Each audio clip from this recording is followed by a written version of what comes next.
কি সমস্যা তোমার? সবার সামনে ভাবে হাত ধরেছো কেন? এই তোর সমস্যা কি? হ্যাঁ, তুই যখন তোর বয়ফ্রেন্ড নিয়ে ঘুরিস আমি কিছু বলছি? তুই আমার হাত ধরবা? আমার শুধু হাত না, আজকে থেকে জড়াই ধরে ঘুরমামা লাগছে রে।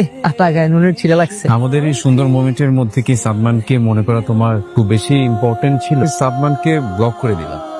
ব্লক মানে? চলো এখান থেকে আমরা অন্য কোথাও চলে যাই। আমি চাই না আমার ফিউচার ওয়াইফের সাথে কোনো ছেলে টাচে থাকুক। Future wife? আপনার মতো টক্সিক ছেলেকে আমি কখনোই বিয়ে করবো না। আপনার সমস্যা কোথায়? Are you crazy? আচ্ছা, সাদমানের খবর কি রে? সাদমান তো অনেক ভালো আছে, নতুন গার্লফ্রেন্ড হয়েছে, গার্লফ্রেন্ডকে নিয়ে ঘুরে বেড়ায়। আমাকে টাইম দেওয়ার সময় আছে নাকি ওর? দাঁড়ান, আমার ফ্রেন্ড আসতেছে, ও আসলে তারপর কাজ শুরু করে। তোর জন্যই তো ওয়েট করতেছিলাম। এই গাড়ি সাহেব শুরু করে, কাজ শুরু করে। তুই কি সত্যকে বিয়ে করবি? হ্যাঁ, কেন? ওকে বিয়ে করার পর তোর আমার যে দূরত্ব তৈরি হবে? তোর কথার সুরে কিন্তু আমি প্রেম প্রেম গন্ধ পাচ্ছি। তুই আবার একটু পরে বলিস না যে বিয়ে করার পরে তুই আমাকে মিস করবি, কষ্ট পাবি, আবার আমাকে ভালোবাসবি।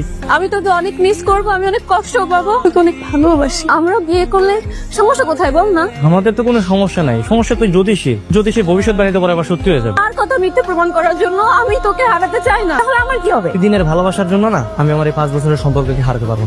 সব তুমি সরাই বল।